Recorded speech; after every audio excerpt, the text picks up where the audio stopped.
Thank you, Nicole, and thanks all of you for being here today. As Nicole said, I'm the CEO of Fastcase. I also teach at Georgetown University Law Center and at Cornell Tech a class called The Law of Robots. I have to say it like that. I've got a 10-year-old kid who's like really into the reverb for Law of Robots.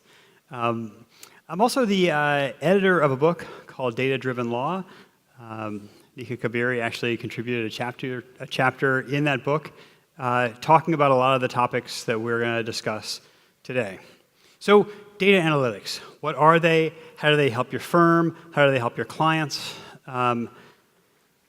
That's our topic for today. So naturally, I'm going to start with maps.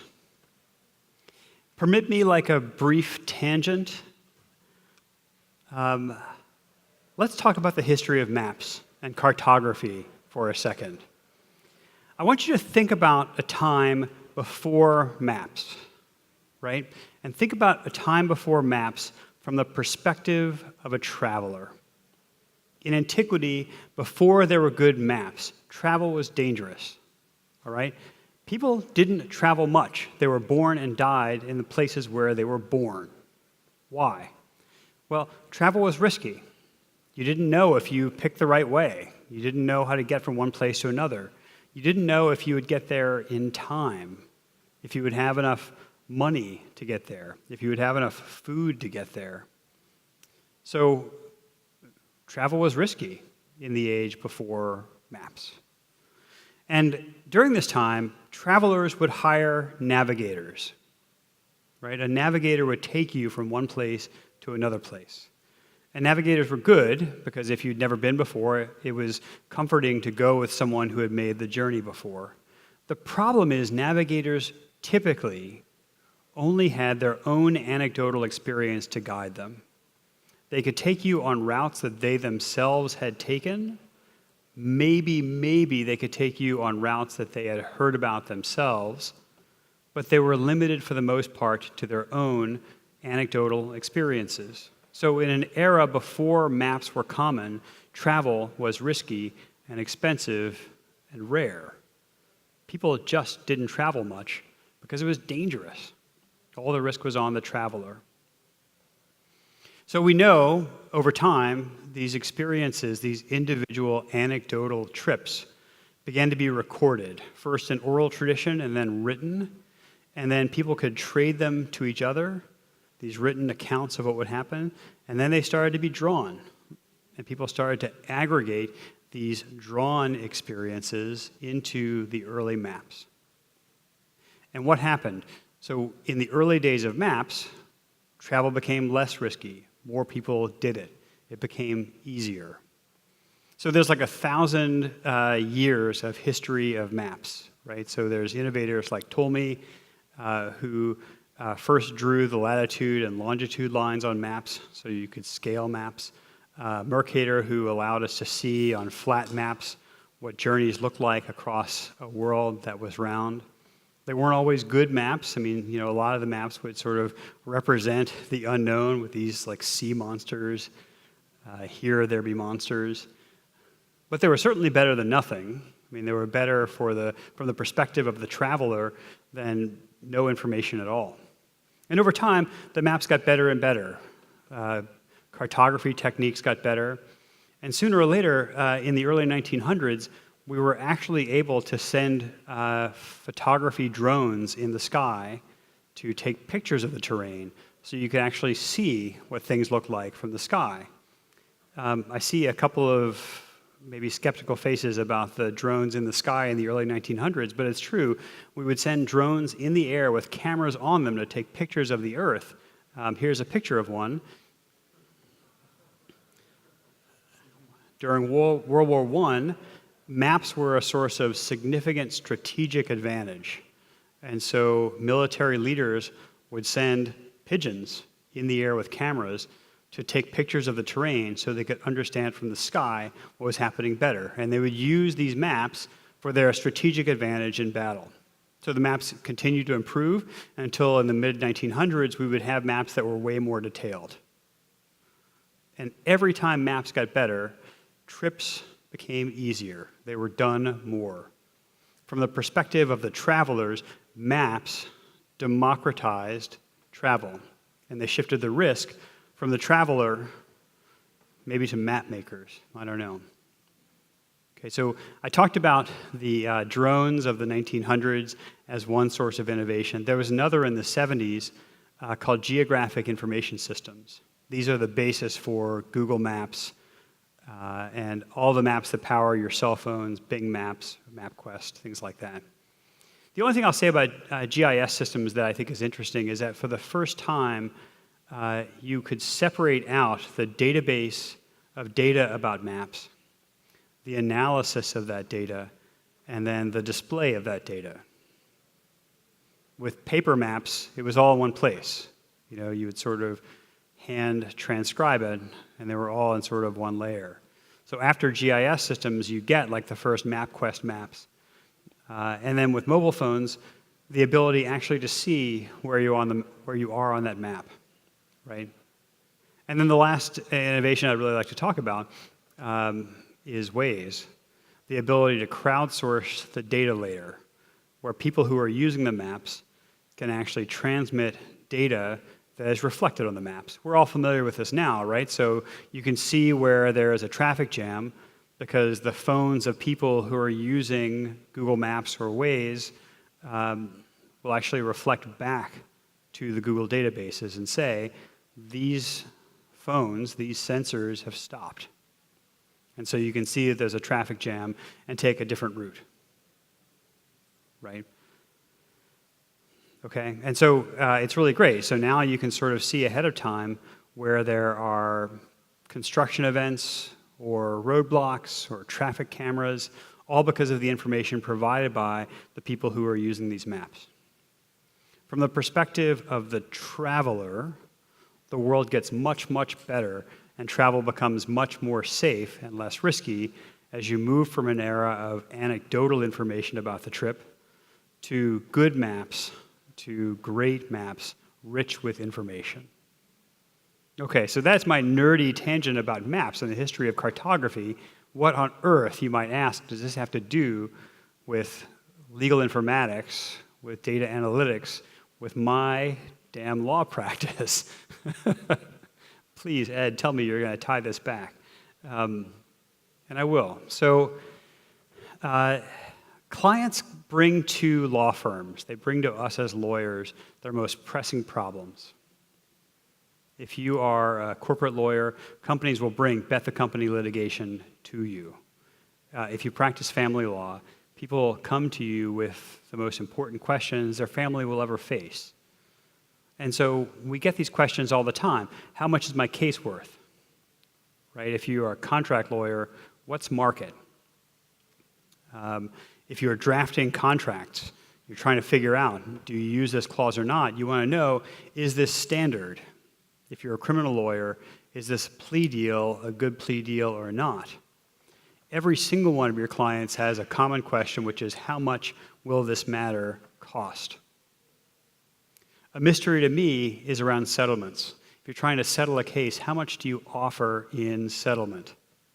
Or if you receive a settlement offer, should you accept that settlement offer? If you're litigating, your clients want to know, what are my chances of winning in this litigation? Increasingly, in more sophisticated matters, clients in one way or another are asking, help us to price simple risk. And in some cases, help us to price exotic risk.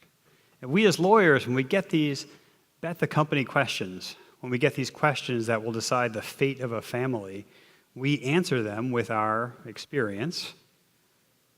When I talk to lawyers about this, they say, look, I've handled dozens of these matters, and so I know from experience how much something is worth. I know from my experience how to settle the case. Social scientists and statisticians would say, though, if you're making that decision based on 20 data points, 30 data points, you barely know anything at all. You know? And that's for the experienced people. Many times when you're just starting out, you have to make that call with like 2 data points or 0 data points. So statisticians and social scientists would call this experience hunches. A decision that you make with very small amounts of data. And so clients bring these questions to us and we answer them with our hunches, and as a result, legal services are risky and expensive and rare. From the perspective of the person who is making this journey through the legal services system, they are really limited by the individual anecdotal experience of their navigator, us. When we try to help our clients through this unfamiliar terrain, we are limited by our own experiences. And as a result, 4 out of 5 people who have a legal problem don't address that problem with the help of a navigator, with the help of a lawyer. To put it differently, if you as a client have a choice between getting legal help from someone who has anecdotal experience and someone who has data, you will always choose someone who has data. Our clients have all the risk in these transactions, right? How much will this matter cost? Frequently the answer is, don't know. It's going to cost you $220 times the number of hours it takes for me to handle this matter. It's risky. I think a lot of times we imagine as lawyers that the reason that 4 out of 5 people don't pursue legal problems with the help of a lawyer has something to do with price. And Jack alluded to this before. There is, beyond price, a product market fit problem. And part of that's about structure. Part of it's about risk. So I think of it this way. If you went to a restaurant and saw lobster on the menu and it said market price, and you asked your server, what's the market price for lobster? And your server said, it depends. It depends on the temperature of the water, the day the lobster was caught. It depends on the price of gas for the boat getting from the lobster traps back to port. It depends on the tides and the waves. It depends on the price of gas to get the truck from the port to this restaurant. It depends on the price of natural gas to cook it and how long it takes at this altitude. But don't worry, we'll give you the price when you get the check. So nobody would ever order lobster, right? In fact, people would order something else on the menu that has an average price higher than the market price of lobster to avoid the risk that the lobster is going to be $72 or $109 or $4,000, right? And if you had a restaurant where all the prices were market prices and all the prices depend, and you only ever find out the price of these entrees when you get the check, no one would ever go to that restaurant. If they have any alternative at all, they will eat somewhere else or they will cook for themselves. And this is where we are. We're in a place where we're trying to help people navigate unfamiliar terrain. But we don't have any data to help them do that. We don't have maps of this terrain. Sometimes we barely understand it ourselves. The way we understand it is conjectural and anecdotal. And from the perspective of clients, they face that lobster-like risk every time they come to us. All of the risk in that transaction is on the client. And as a result, legal services are risky and expensive, and people just don't do them if they have any alternative. They'd rather cook their own food. All right, so how do we get out of this? Well, I don't have a complete solution, but one part of it, I think, is to map out the terrain. And this is data analytics for law firms. We can pull out of our experiences wisdom. We can share it. We can see across a number of different matters and create maps of legal services. We can create new legal products out of them. All right, so here's like a judicial opinion. A judicial opinion rendered in the best, most wonderful legal research service in the history of the universe. By the way, a legal research product that most of you get for free through your state bar association and integrates 100% with your Clio subscription, so that's also nice. But I digress. A judicial opinion, very familiar to us, right? When we see this, we typically see a document. But the document is full of data, right? I mean, you can see things like who the parties are, or what the appeal is, where it's coming from, who the judges are on the case, what date it was decided.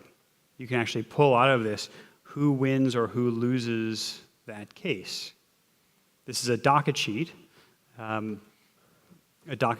rendered in the best docket tracking software ever created in the history of the world, Docket Alarm, which is now a part of Fastcase. I think we tend to see this as a list of documents in the litigation in chronological order. It's way, way more than that. This is a map.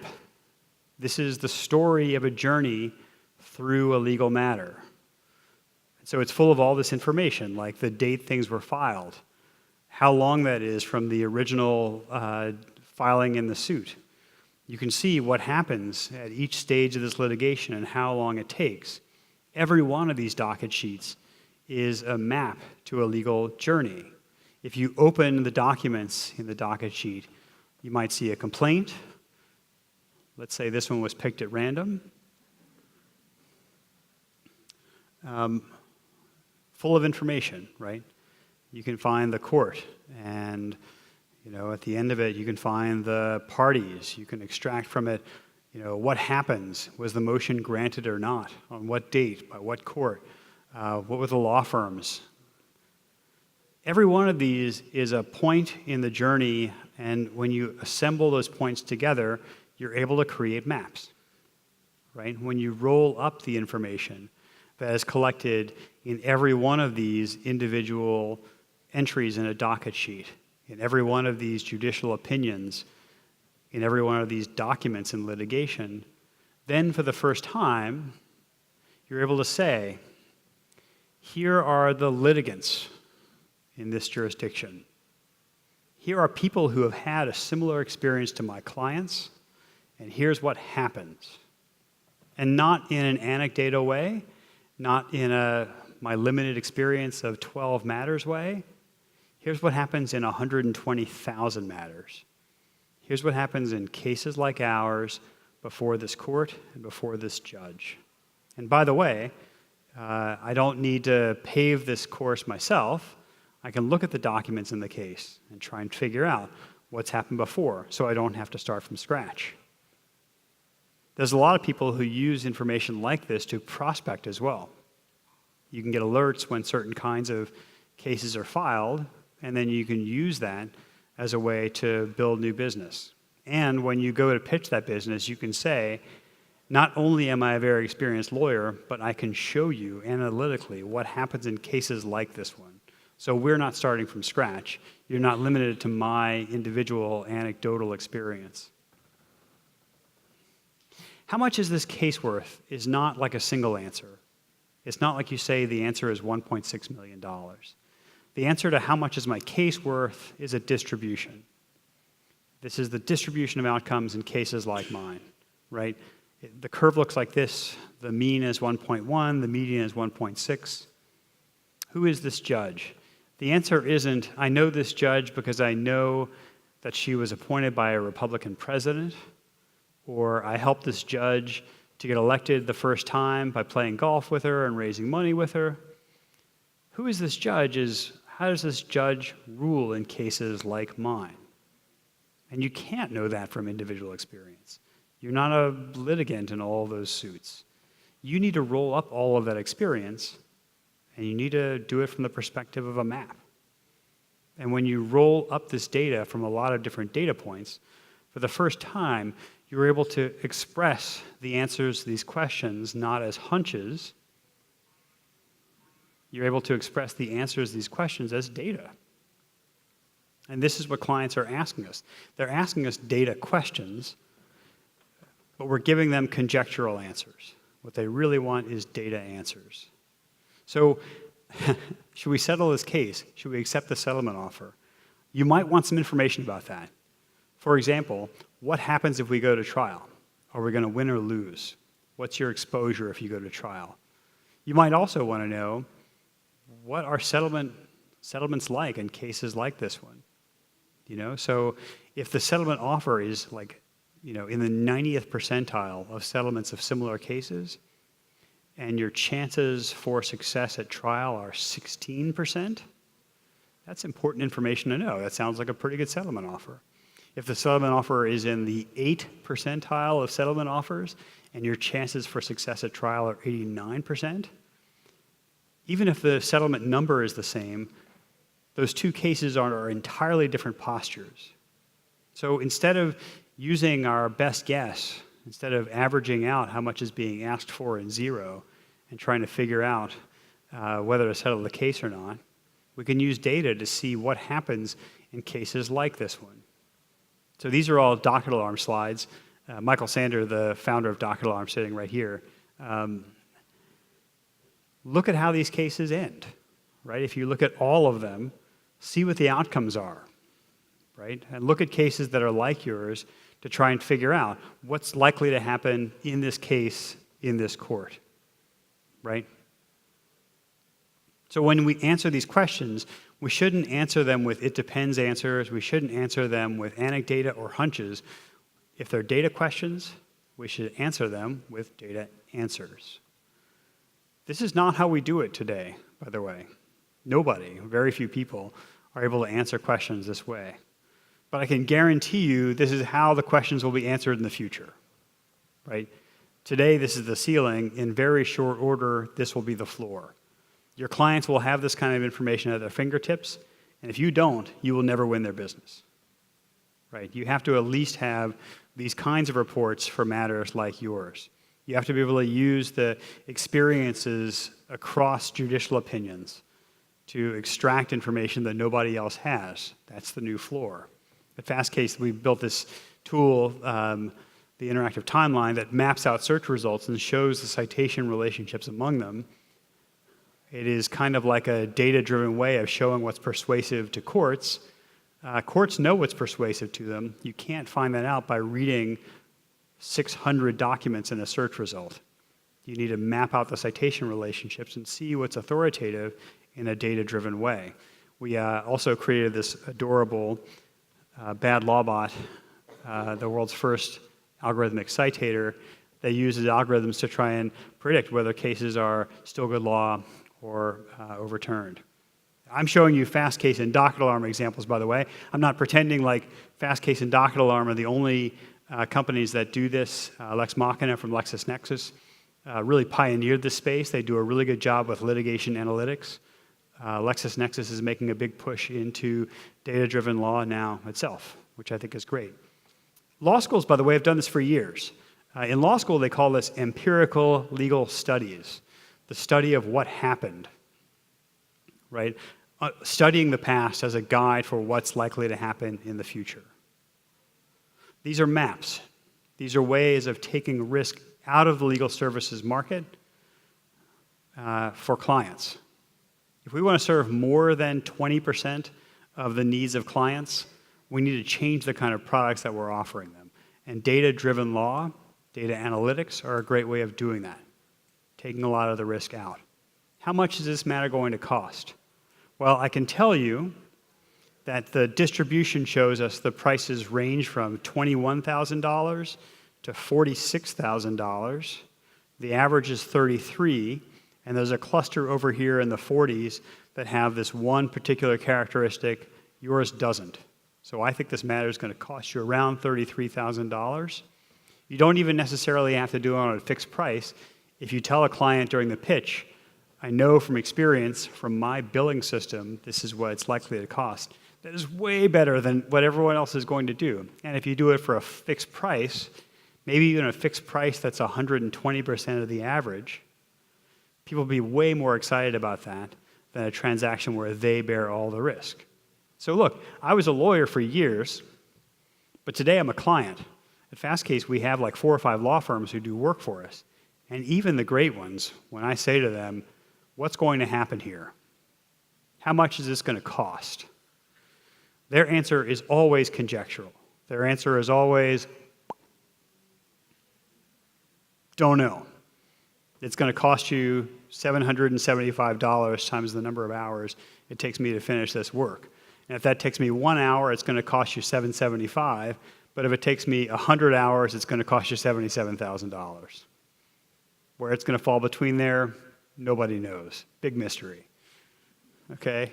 That drives me bonkers.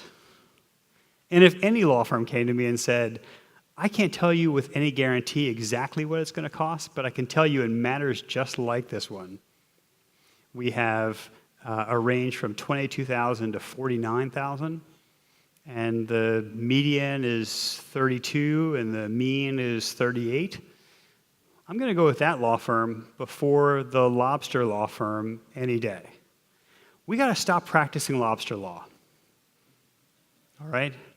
So Jack in his keynote talked about product market fit, and it's not just about the products that we offer. In large part, that can be about the prices we charge, but more than that, it's about risk. It's about taking a journey that you don't know that you're going to live through, taking a journey that you don't know if you're going to reach the other end of it, taking a journey where you are worried that you're going to run out of food in the middle of it. I was talking to a lawyer today who said that he was in a 6-year litigation with somebody who paid his fee the whole way, and at one point had to declare bankruptcy, like right before trial. And the litigation bankrupted him, right? So we are practicing lobster law, we're practicing hunch law, we need to practice data-driven law, and we need to start answering data questions with data answers. The product that is being asked for by clients from us is data law. But we keep feeding them lobster, and we got to stop doing that. All right, so if we take data analytics as maps of legal matters, right? A way for clients to better understand the journey through a legal service, we should think about maybe risks, opportunities, and frontiers. What can we learn from maps as we begin this new era of data analytics? So one risk is that maps lie. It's often said by cartographers, no map completely tells the truth. There's a great West Wing where they show the map of the world upside down, and like Iceland is like way bigger than North America because the Mercator projections throw everything off.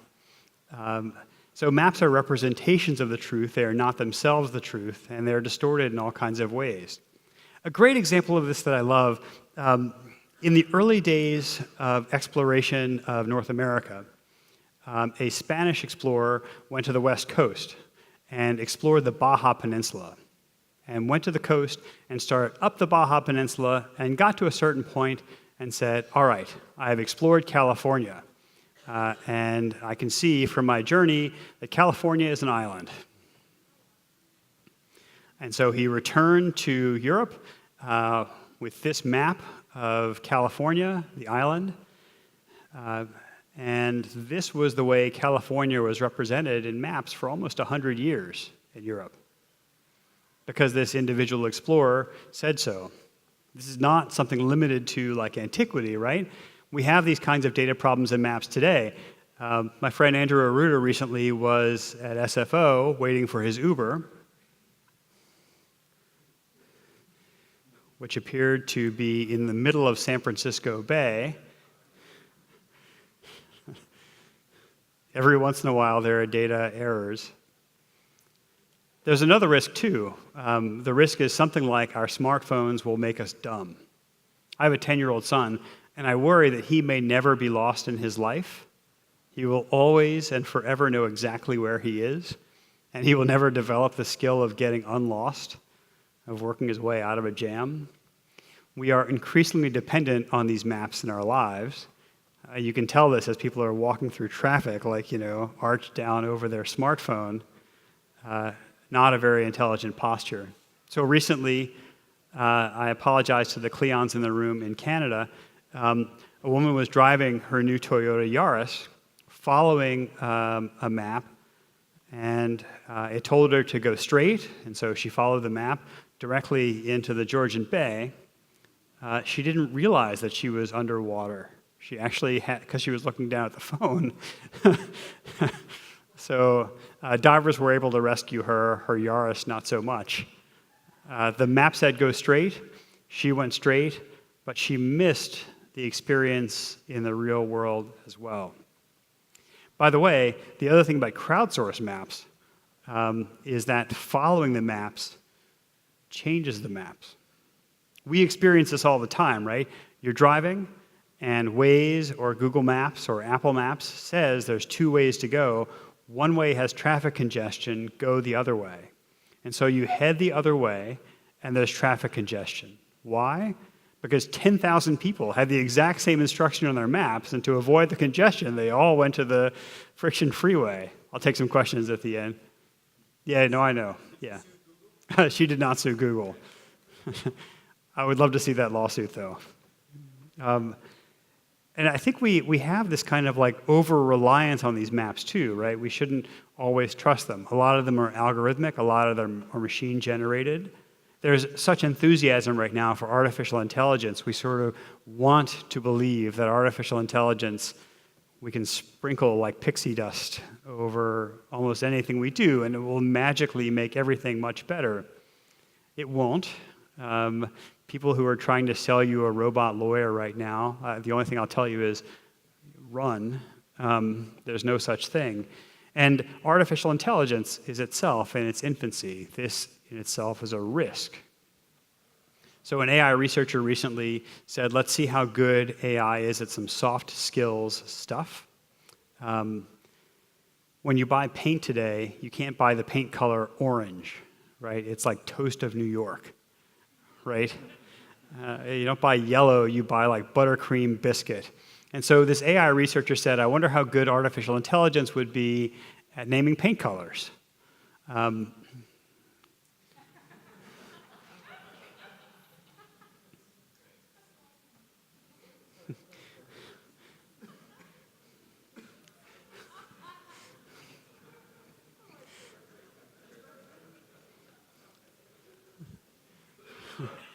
The answer is terrible.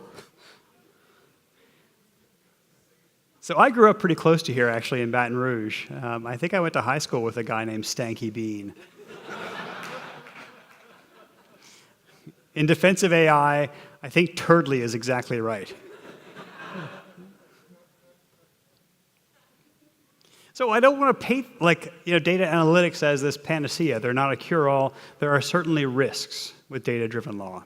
Carolyn Elephant, who saw this presentation at ILTA, said, what about loser law? What about cases where it's important to lose? You need to bring the case even though you know you're going to lose. Will analytics stop important cases that are losers? Right? And I think my answer to that would be really, that's up to the client, right? That's not up to the lawyer.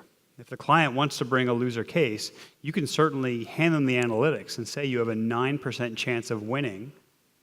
So we know ahead of time this is a loser, and it's damn important. We're going to bring it anyway. And you should know at the start, we're going to lose, right? Put that in the client's hands and let them make informed decisions based on data, not on hunches. So I think there are opportunities here as well. One opportunity that's obvious is that maps create more travelers. And if you are an expert guide, that means more business. I think this is maybe obvious. If there are more people who are engaging a lawyer for legal help, that means more business for all of us. If we take some of the risk out of these transactions and put more things on the menu that they don't have to worry so much about ordering, people will eat more, right? So there is a role here for expert guides. I mentioned before that analytics will be like kind of a new floor. Everybody will have the analytics. Michael and I are going to make sure of that, right? Clients will have it. Law firms will have it. Everybody will sort of know ahead of time what the lay of the land is. It doesn't guarantee outcomes. When you have a 30% chance of winning or 30 times out of 100 this party wins, it doesn't mean you're going to lose, right? I think sometimes we look at like the Weather Channel app, and it says a 70% chance of rain, and we say with moral certainty, it is going to rain. That's not how probabilistic thinking works, as we saw in the 2016 presidential election. When you have a 30% chance of winning, probabilistically, 3 times out of 10, that party wins, right? So it's a way of understanding litigation differently. A 70% chance of winning doesn't guarantee you're going to win, and a 30% chance of winning doesn't guarantee you're going to lose. We might have to think about it differently. When everyone has these kinds of analytics, though, it creates this interesting opportunity to move from read-only analytics to read-write analytics, which means that we can create our own data products. We can use information from our proprietary law firm data to create new kinds of data products for clients. We can show them things that they had not seen before. And in this way, make legal services less expensive and less risky and more common. I say this all the time. The legal executive report by Thomson Reuters estimates the size of the legal services market in the United States at $437 billion with a B dollars. That's 20%. Now, I will grant this is probably the most lucrative 20% of legal market problems faced by big companies. How much is the other 80%? I mean, maybe not 4 times as much, but I think there's every reason to believe that the 80% that's not being served is as big as the 20% that is, which means that the latent market for legal services, the unserved market, could be as big as $500 billion with a B dollars. The total size of the market could be $1 trillion with a T dollars. This is exactly what Jack Newton was talking about in his keynote, where the market for Netflix is way bigger than the market for Blockbuster. If we create new legal services, we can vastly expand the market for law in the United States and who gets access to it. So these are the frontiers, right? We can create these new data products for the benefit of clients. I like to think about simulations a little bit, where you might be able to war game out litigation a little better with the benefit of many similar cases like it. You could actually game them out and see how often you win or lose with that particular fact set or situations. But I think by far the best opportunity in here is access to justice. If we can create new data services, we can expand the pool of people who have access to it, we can take a lot of the risk out. Many more people will be served by us. We will all have more business. More justice is served across the board. Before there were maps, nobody traveled. They were born and died in the same place. Travel was expensive and risky and therefore rare. That's where we live today. Our legal services market doesn't have maps. Our clients are limited to the anecdotal, individual experiences of us as guides. It doesn't have to be that way. It won't be that way in the future. In the future, we'll have maps. It changes the risk profile of legal services and offers an opportunity to expand legal services to many more people. I feel like this is almost Pollyanna-ish when I tell you we can have it all, but we can. If we create new legal services, more people are served, more business for the legal profession, more justice overall. Thank you very much.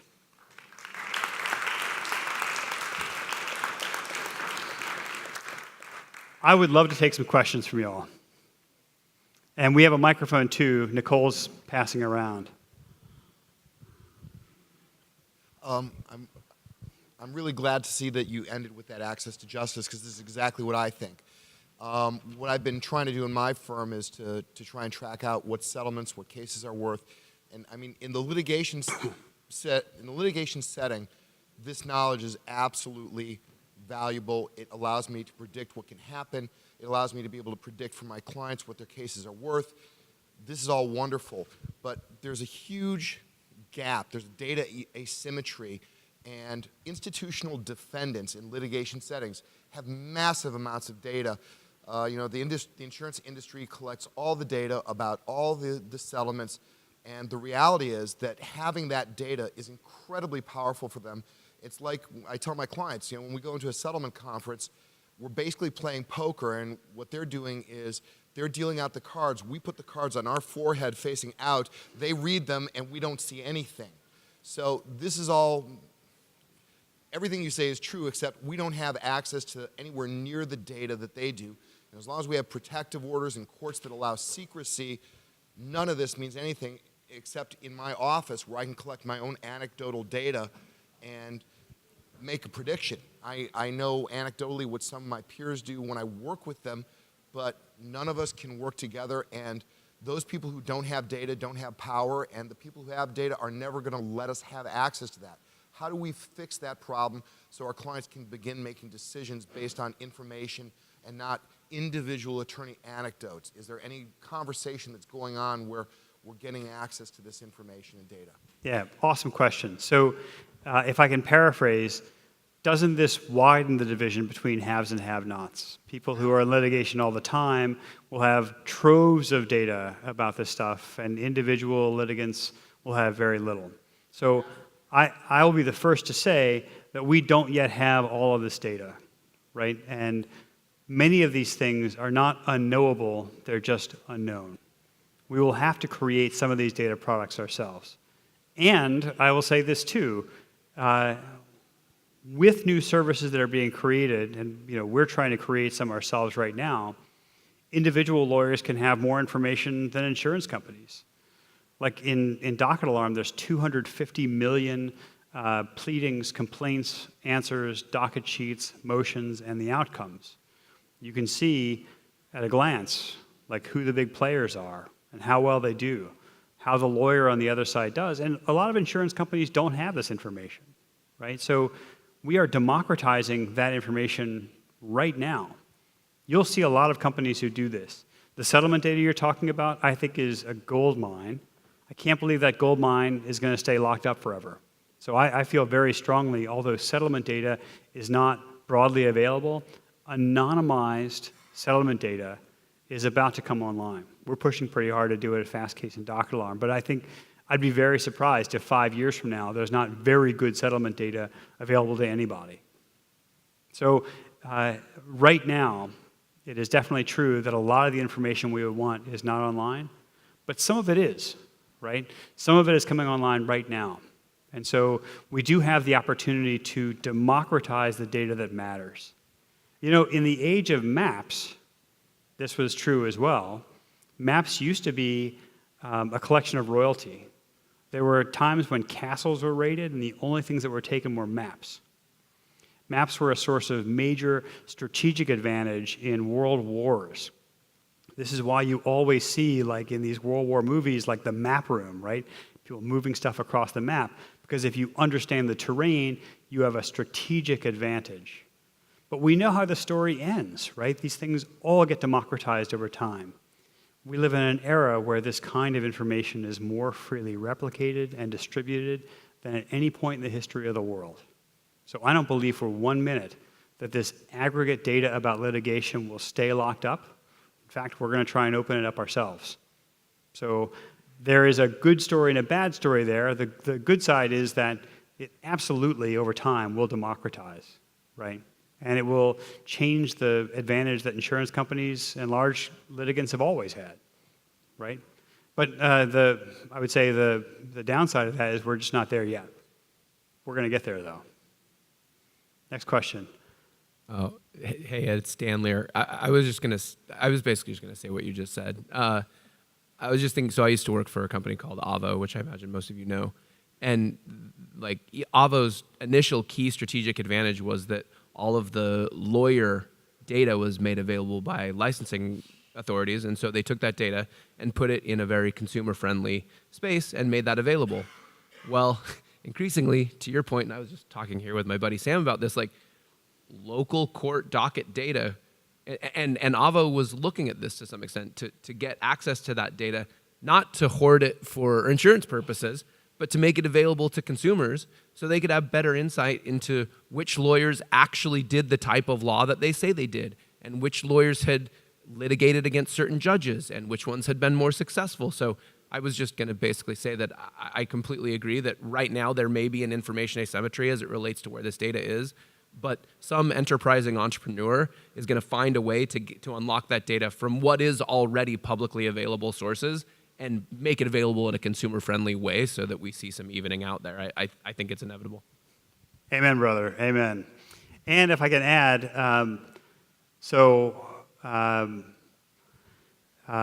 Dan and Nika were instrumental in this chapter of Data-Driven Law talking about Avo's methodology in using data to help consumers understand lawyers better. data is not the whole picture to product market fit, but data is one way to help unbreak a market for legal services that is broken, right? It is a part of the answer, but not the complete answer.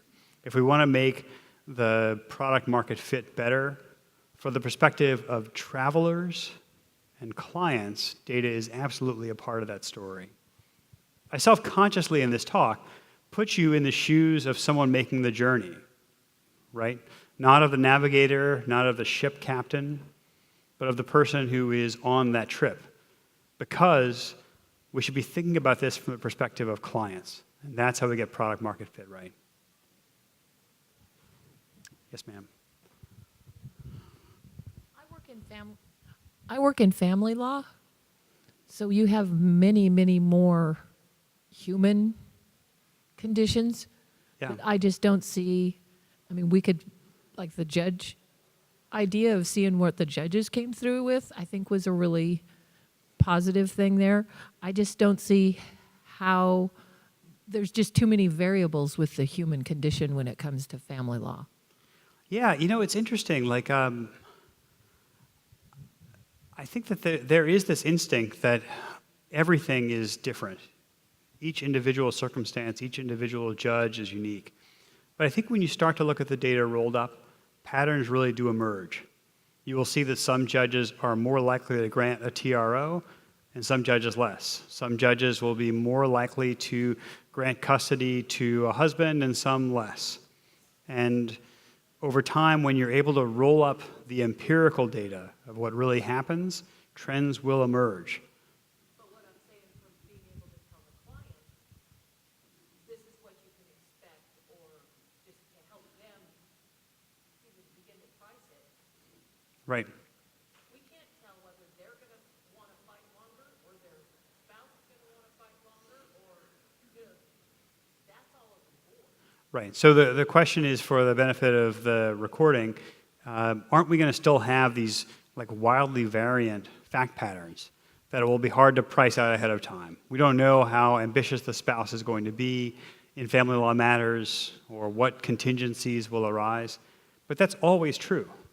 That's true of sea travel, it's true of air travel, and what happens over time is that, first of all, you can see what the patterns look like. Even if the distribution is broad, you understand what that broad distribution is, and things tend to revert to the mean.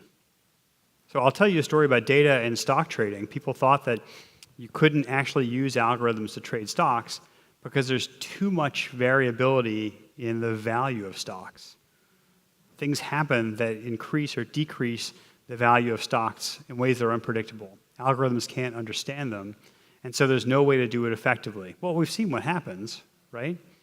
What happens is that the prices fluctuate less. They achieve some sort of equilibrium. Take another example, baseball, right? So Moneyball was a very controversial idea. It was practiced by this guy named Bill James, who everyone thought was a kook, right? They said there's no way you can understand whether someone's going to be a good baseball player or not. There's too much human variability in the baseball statistics. You can't, really tell the character of somebody. You can't really tell whether there's hustle there or not. When in fact, when you really boil down the statistics, there's a lot that you can figure out, even in very human industries. So I asked this recently to a big room, who is the Bill James of legal? Who is the crazy person out there crying into the wilderness saying that even though there's variability, there's a signal in the noise, right? There is some economic rationality to this. There is a way to make the product and market fit together. That person will likely sound a little bit like a crazy person for a little while, and then everyone will say, of course, I always said it was so.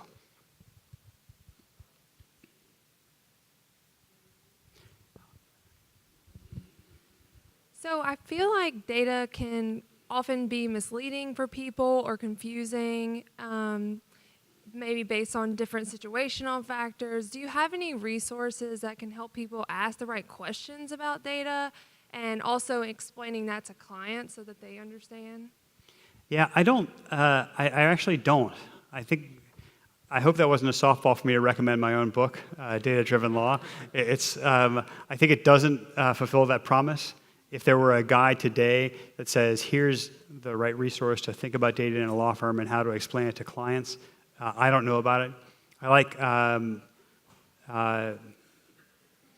couple of resources on the frontier here, like Kevin Ashley's book about artificial intelligence and law, but it doesn't really answer the data questions. So we are right on the cusp of this. We're not in the middle of it. That's also a good news, bad news thing. As we talked about from the gentleman in the back, we don't yet have all of the information that we want. That's the bad news. The good news is the bar is so incredibly low that almost anything you do will distinguish your practice from everyone else's. The first time you go into a beauty contest with any data at all, you think I'm exaggerating, try it. Any data at all will distinguish you from every other law firm trying to win the business. It will make you stand out. You will deliver a better legal services. What kind of data? Pull it out of your billing system, right? Take a bunch of matters out of Clio and just figure out how much they cost, right? It might take you a day. Have a paralegal hand tag them and just say, here are matters like this, here's what they cost.